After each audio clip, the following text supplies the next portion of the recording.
네, 강원도의 현안과 이슈를 짚어보는 헬로 이슈토크 시간입니다. 네, 지난 시간에 이어 오늘도 원주시의회 조영기 행정복지위원장 그리고 권아름 부위원장과 함께 두 분의 의정활동 내용에 대해서 그리고 지역 현안에 대해서 살펴보도록 하겠습니다. 네, 두 분 의원 나와 계십니다. 안녕하세요. 안녕하세요. 자, 지난 시간에 이어서 오늘은 좀 여러 가지 난감한 질문도 좀 들어가 있는 것 같습니다. 자, 두 분이 먼저 현재 함께하고 계시는 행정복지위원회 소속 활동하고 계신데 저 행정복지위원회에서 맡고 있는 분야 이거 좀 소개 좀 해주시죠. 네, 위원장님. 행정복지위원회는 시청 내에 시정홍보실, 감사실 그리고 복지국은 7개 과가 있고요. 또 행정국 8개 과, 또 보건소 5개 과, 평생교육원 3개 과를 저희 행정복지위원회에서 담당을 하고 있습니다. 소관부서의 업무와 관련된 조례안이나 예산안, 그리고 동의안, 승인안 등에 대한 사항을 심사하고 있고요. 저와 여기 같이 나와 계신 우리 권아름 부위원장님과 8분의 의원님들과 함께 행정복지위원회 활동을 하고 있습니다. 작년 7월 이후에 저희 의회 활동을 시작한 이후에요. 예산안 2번, 그 다음에 행정사무감사 1번, 그리고 한 85건 정도의 또 안건을 또 심사를 한 바 있습니다. 저희 행정복지위원회 이름에서 보듯이 저희가 원주시 전반에 행정과 복지를 책임지고 있다고 보시면 될 것 같습니다. 그 위원회 분들하고는 사이는 어떠세요? 너무 좋죠. 항상 저희는 같이 하고 있습니다. 아, 그렇군요. 네. 예. 자, 권아름 의원께서는 지금 원주시의회 슬로건이 찾아가는 의정활동이라고 들었는데 이 위원회 차원에서 현장 의정활동은 좀 어떻게 이루어지고 있을까요? 네, 일단 저희 위원회는 이제 사회복지 시설이나 다양한 복지를 다루고 있다 보니까 기관 방문을 좀 많이 하는 편입니다. 그래서 이제 앉아서 서류만 검토하는 것이 아니라 현장에 있는 종사자분들 그리고 이용자분들의 이야기를 듣고 저희들이 직접 보고 의원들끼리 대화하면서 현장 중심의 의정 활동을 하려고 하고 있고요. 그런 부분에 있어서 여기 나와 계신 조영기 위원장님의 역할이 크다고 할 수 있겠습니다. 잘하고 계시다고 말씀드리고 싶네요. 예, 그렇군요. 자, 지금까지는 웃으면서 참 좋았는데요. 질문을 좀 해야 될 것 같습니다. 최근에 행정복지위원회에서 의원들께서 사회복지 정책 발굴을 위한 국외 출장을 다녀오셨거든요. 예. 근데 이제 사실 지방의회 의원들 국외 출장에 대해서 곱지만은 않은 시선들이 많았어요. 오해도 생길 것도 있었고. 근데 좀 이번에도 그런 오해나 곱지 않은 시선이 있었는데 어떤 일정으로 좀 다녀오셨는지 구체적으로 좀 말씀 좀 해주세요. 네, 사실 일정 자체가 굉장히 타이트했기 때문에 몸이 좀 힘들 정도의 일정을 소화했던 것 같고요. 8일간 다녀왔는데 그 일정을 다 말씀드리기는 조금 길어서 어려울 것 같고 제가 좀 느꼈던 부분을 좀 말씀드리고자 합니다. 이제 저는 일정 중에 이제 입이 가본 곳이 좀 대다수였었어요. 그런데 이제 제가 갔던 당시에는 제가 임신도 하기 전이었고 남편이랑 둘이 갔었기 때문에 그때 봤던 시각과 이번에 이제 위원회 차원에서 갔던 시각에서 굉장한 차이를 많이 느끼게 됐고요. 제가 이제 알고자 하는 것들, 보고자 하는 것들이 많이 달라지는 것을 깨달으면서 원주시와 비교해서 이 도시는 이런 것들은 잘 되어 있고 원주시는 이런 것들이 또 잘 되어 있고 우리는 이런 것들을 하면 좋겠다라는 것들을 많이 느껴서 좀 공부를 많이 하는 시간이었다 이렇게 말씀드릴 수 있을 것 같습니다. 네, 그렇군요. 자, 조영기 위원장님, 원주 지역에 이번 국외 출장을 통해서 좀 적용할 부분들이 좀 있었을까요? 복지가 국가별로 조금 차이는 있는 것 같아요. 그리고 저희가 이제 조금 아쉬웠던 부분은 사실은 복지가 좀 잘 된 나라와 안 된 나라를 같이 좀 이렇게 볼 생각이었거든요. 근데 프랑스 같은 경우는 파업으로 인해서 사실 저희가 볼 수가 없었어요. 이탈리아만 봤는데요. 다른 점들은 저희 복지하고 거의 비슷한 부분이었는데 지속적인 관리가 사실 좀 부러웠습니다. 그리고 이제 원스톱 서비스라고 해야 되나요? 한계복지재단에서 이제 모든 일들을 다 하고 있었습니다. 이제 발굴부터 시작해서 그다음에 또 은행과의 조율, 그다음에 이제 지속적인 아까 말씀드린 지속적인 사후 관리를 하고 있었는데요. 보통 1년에서 1년 반 정도를 계속 관리를 하고 있더라고요. 그리고 또 다른 데 갔던 또 복지재단이 또 하나 있었는데요. 거기는 이제 범죄자분들이나 사회 부적응자분들을 교육을 시키는 곳이었습니다. 근데 보통 보면 일시적으로 이제 이렇게 표현하면 될지 모르겠지만 금전적인 거로 일시적인 일을 많이 하고 있지 않습니까? 근데 이 나라에서 보니까 진짜 장시간을 투자를 하고 있더라고요. 그래서 그분들이 사회에서 활동할 수 있는 기회를 준 게 너무 부러웠고요. 원주시가 못했다고는 말씀드리는 건 아닙니다. 원주시에서는 일단 공무원분들이 하고 있기 때문에 좀 한정이 있다고 보고 있거든요. 사실 네. 발굴하기가 쉬운 일이 아니잖아요. 그렇죠. 그리고 내가 그곳에 가고 싶어도 갈 수가 없는 구조잖아요. 그래서 좀 민간이 좀 발굴할 수 있는 구조를 좀 만들었으면 좋겠고요. 앞으로 제가 이제 뭐 이렇게 짧게 말씀은 드리지만 우리 의원님들과 함께 보고 드린 바를 또 시의 정책과 또 대안을 제시할 수 있도록 노력을 할 거고요. 저희가 그 기관을 방문할 때마다 밤에 항상 우리 직원분들과 우리 의원님들과 함께 회의를 했습니다. 그 결과물이 조만간 이제 저희 회의를 통해서 또 나오리라고 생각이 네네. 되고요. 오늘 이 자리에서 이렇게 짧게 말씀드리도록 하겠습니다. 네, 그렇군요. 아니, 근데 방금 말씀하신 것 중에 통합적인 관리를 한다. 발굴에서부터 뭐 대안 마련까지 그거는 효과가 되게 좋을 것 같아요. 지금 우리나라 같은 경우는 뭐 주거 같은 경우는 또 어디, 뭐 나머지 어디 다 따로따로 우리가 그 수액 그 뭐죠? 복지 혜택을 받아야 되는 필요한 분들이 찾아다녀야 되는데 거기서 종합적으로 한다 그러면은 가면은 모든 게 다. 국가에서 하는지 그것부터 사실 찾기도 어렵거든요. 저희들도. 저희도 그래요. 예, 근데 일반 시민분들이 네. 그렇게 하기는 어려울 것 같아요. 그래서 아마 그렇게 하는 제도가 그렇죠. 우리나라는 뭐 더 잘 돼 있다고 표현을 해야 될지 모르겠지만 너무 세분화 있는 게 좀 아쉬운 부분이었던 것 같습니다.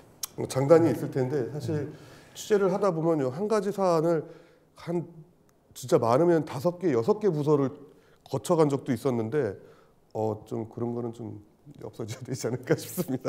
자, 그럼 이제 계속해서 행정복지위원회 위원으로서 특별히 좀 관심 갖고 있는 분야 좀 그런 사안이 있다면 어떤 게 있을지 권하라 의원부터 말씀해 주시죠. 네, 저는 이제 코로나19를 저희가 겪고 그 고령화도 좀 점차 많이 빠르게 증가를 하면서 사실 복지에 대한 욕구는 날이 갈수록 높아질 것이다라는 예상을 하고 있습니다. 네. 그래서 가장 중요한 것은 또 복지 분야에 종사하시는 분들의 처우 개선이 될 것 같은데요. 그러니까 종사하시는 분들의 처우 개선이 되어야지만 이용자 분들에게 그 혜택이 좀 돌아가고 질이 높은 서비스를 받지 않을까라는 차원에서 저는 이제 이용자들이 불편 없이 복지 혜택을 누릴 수 있도록 종사자와 이용자들의 처우 개선을 좀 많이 다루고자 하고 있고요. 또 원주시에서 거주하는 약자분들이 우리는 진짜 지자체로부터 좀 보호를 받고 있구나. 그리고 많은 도움을 받고 있다. 이렇게 느낄 수 있도록 하기 위해서 좀 당사자분들의 많은 이야기를 담아서 의정 활동을 하고자 노력하고자 합니다. 네, 그렇군요. 자, 조영기 위원장님. 의견이요? 예. 아니 저도 뭐 행정복지위원으로서 복지에 대한 관심이 제일 높습니다. 그리고 또 원주시 예산 중에 30% 이상이 복지 예산으로 쓰이고 있거든요. 네, 그렇죠. 근데 사실 복지가 엄청 광범위하잖아요. 네네. 그래서 이제 제가 생각을 했던 건 연차별로 좀 연구해보고 또 같이 공부해보는 게 어떨까 해서 이번에는 노인복지에 대한 연구를 시작을 했고요. 네. 근데 이 연구회를 통해서 정책 대안을 좀 만들어보고 싶습니다. 그리고 순차적으로 뭐 장애인 복지라든가 아동 복지 이런 부분도 좀 공부를 해서 원주시의 정책을 만드는데 그 대안을 함께 해보도록 하고 싶고요. 저희가 뭐 서류상으로만 볼 수는 없지 않습니까? 그리고 네. 아까 권하름 의원님도 말씀하셨듯이 현장 위주의 그리고 현장에서 무엇을 원하는지를 또 파악해야 될 것 같고요. 이 모든 게 또 모든 분들의 행복한 삶을 위한 게 아닌가 하는 생각을 하고 있습니다. 예, 그렇군요. 자, 이제 두 분 다 이제 행정복지위원회뿐만 아니라 원주시 의원 연구 모임이 이제 품격 있는 노후 연구회 여기서도 이제 함께 활동하고 계신데 먼저 조영기 위원장께서는 이 연구회에서 좀 대표를 맡고 계시거든요. 자, 이 연구회는 어떤 활동하는 건지 좀 설명해 주세요. 일단 연구회는 초고령화 사회를 대비한 뭐 원주시의 가이드라인을 함께 만들어보자는 취지로 만들게 된 거고요. 저희 위원님들은 8분의 위원으로 구성이 되어 있습니다. 그리고 이게 이제 꼭 필요한 게 뭐냐면요. 우리 통계청 자료에 보면 2018년도에는 65세 인구가 14%고요. 그다음에 25년에는 20% 이상에 도달하게 됩니다. 진짜 초고령화 사회에 진입하게 되는 건데요. 더 심각한 문제는 2035년에는 30%, 2050년에는 40%까지 이르게 됩니다. 그래서 이게 저희가 원주에서만 사실 준비할 준비는 아닌데 네. 중앙정부만 또 믿고 기다리고 있을 수는 없지 않습니까? 그렇죠. 예. 그래서 이렇게 만들게 된 거고요. 저희 연구회는 지금 지난 3월에 처음에 1차회를 시작을 했습니다. 집행부와 같이 어떻게 이제 연구 방향을 갈 것이냐. 그리고 또 다행히도 우리 집행부도 여기에 대한 관심을 갖고 있어서 용역을 할 생각을 하고 있었더라고요. 그래서 이제 그런 얘기들을 의원님들과 또 집행부의 의견을 한 분 한 분 다 들었습니다. 우리 권하름 의원님도 좋은 의견 주셔서 또 좋은 방향으로 흘러갈 수 있으리라고 생각이 되고요. 향후에 또 꾸준한 활동을 통해서 또 우리 연구회가 또 노인 복지가 또 원주시에 자리매김을 할 수 있도록 노력하도록 하겠습니다. 예, 알겠습니다. 자, 두 분 같은 상임위원회, 같은 연구회뿐만 아니라 같은 지역구시잖아요. 어떻게 보면 경쟁 상대일 수도 있으실 텐데, 자, 호저면 무실동 지역구를 두고 계신데 지역구에서 가장 큰 현안 어떤 게 있을까요? 먼저 권하름 의원부터 말씀해 주시죠. 네, 이제 저희 무실동 같은 경우에는요, 이제 강원도에서 좀 가장 젊은 연령층이 많이 거주하고 있는 동네다라고 할 수 있을 것 네. 같아요. 특히 1인 가구도 많이 거주를 하고 있고, 그러다 보니까 좀 젊은 분들이 일자리를 좀 찾아서 이곳에 쭉 정주했으면 좋겠다라는 바람이 있고요. 또 아이들을 키우는 부모님들이 굉장히 많이 무실동으로 좀 밀접을 해서 지금 거주를 하고 계시기 때문에 아이 키우기 좋은 환경을 조성하는데 가장 중요한 문제다라고 생각합니다. 지금 여기 중앙 2구역 쪽에는 어린이 도서관을 네. 추진하고 있어요. 그래서 이제 이것이 잘 건립될 수 있도록 조영기 위원장님과 잘 상의해서 이 부분을 잘 살펴볼 예정이고요. 또 청년들이 원주에 아까 말씀드렸던 것처럼 1인 가구로 거주하는 형태가 가장 무실동이 많은 분포도를 보이고 있기 때문에 좀 청년 지원 센터도 공간 마련에 있어서 무실동을 좀 가장 최적의 장소로 좀 꼽아서 그런 것들이 잘 생길 수 있도록 하는 게 가장 관심 있는 부분이고요. 호저면 같은 경우에는 앞서 언급드렸다시피 행정복지센터와 생활체육시설의 확충 등 또 저의 공약 중에 하나였던 세대 통합 숲 놀이터 이런 것들을 좀 조성해서 다양한 사업들이 추진되었으면 좋겠다라고 생각하고 있습니다. 네, 그렇군요. 자, 조영기 위원장님은 좀 어떤 것들을 좀 가장 큰 현안으로 좀 꼽고 계신가요? 저는 이제 호저면의 경우를 먼저 말씀드리면요. 호저면은 뭐 다른 읍면동도 뭐 똑같으리라고 생각합니다. 근데 교통약자가 너무 많은 것 같습니다. 희망택시라는 게 사실 그 누리버스하고 버스가 못 들어가니까 사실 희망택시를 하는 거잖아요. 네. 근데 읍하고 면 중에서 호저면이 장소가 제일 많습니다. 18개소거든요. 네. 그래서 그 교통약자에 대한 문제가 좀 현안인 것 같고요. 근데 다행히 원주시에서 이제 7월에 이제 용역 결과가 나오리라고 생각이 됩니다. 네. 대중교통 개선 방안 연구 용역이라고 있는데요. 그 연구 용역이 결국은 핵심을 준공영제로 갈 거냐 안 갈 거냐의 문제인 것 같아요.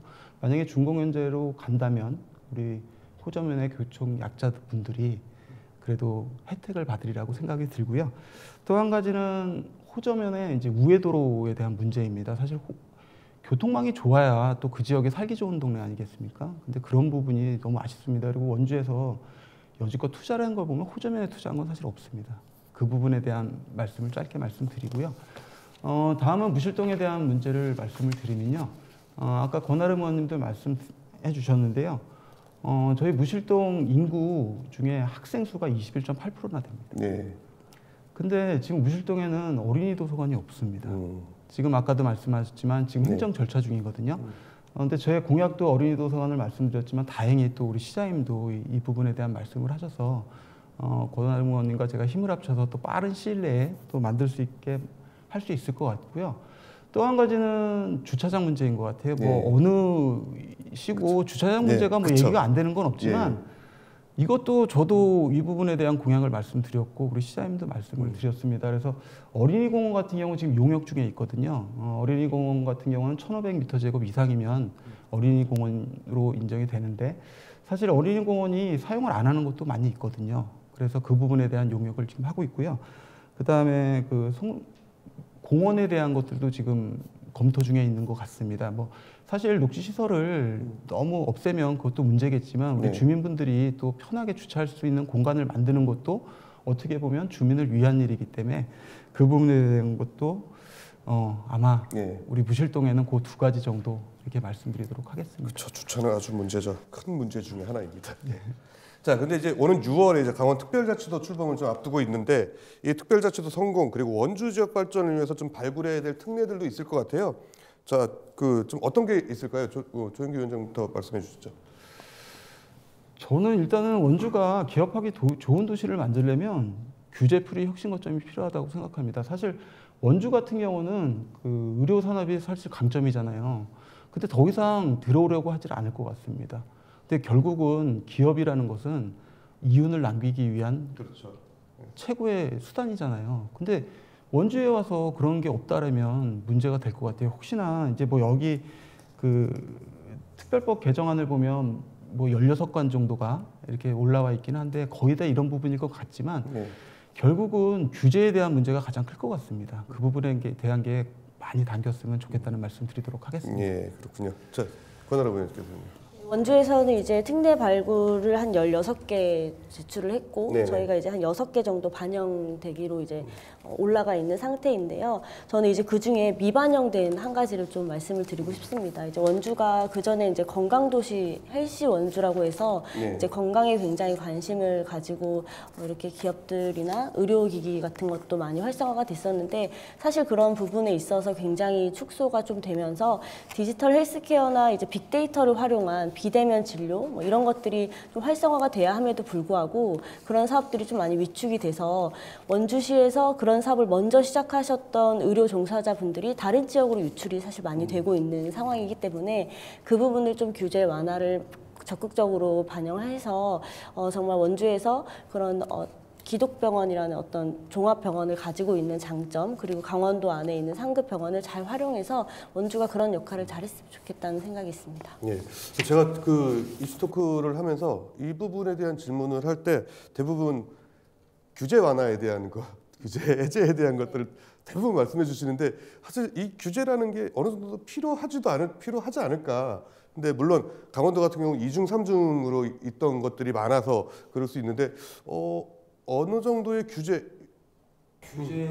사실은 뭐 무분별하게 그렇게 네. 또 들어오리라고 또 생각도 되기 때문에 네. 그거에 대한 규제도 필요하겠지만 네네. 시작은 사실 뭐 누군가가 들어오려고 해야지 그게 될 거 아닙니까? 그래서 네네. 처음에 시점을 좀 잘 잡아야 될 것 같습니다. 그리고 규제도 어느 정도의 필요는 하겠지만 일단은 그래도 특별자치도의 그쵸. 혜택은 받아야 되리라고 생각을 합니다. 사실 지금 강원도는 규제가 군, 환경 이런 게 너무 많아서 근데 권하라님께서는 좀 어떻게 저는 이제 저희가 살아가는 데 있어서 뭐 다양한 경제 활동이나 이런 것도 물론 중요하지만 환경적인 요인도 놓고 갈 수는 없다고 생각을 하기 때문에 저희가 이제 규제도 분명히 필요하고 또 그 지켜야 될 것은 지켜야 되기 때문에 우리 강원도에 있는 자원을 최대한 잘 살리면서 또 개발할 것은 개발해 나갈 수 있었으면 좋겠습니다. 예, 그렇군요.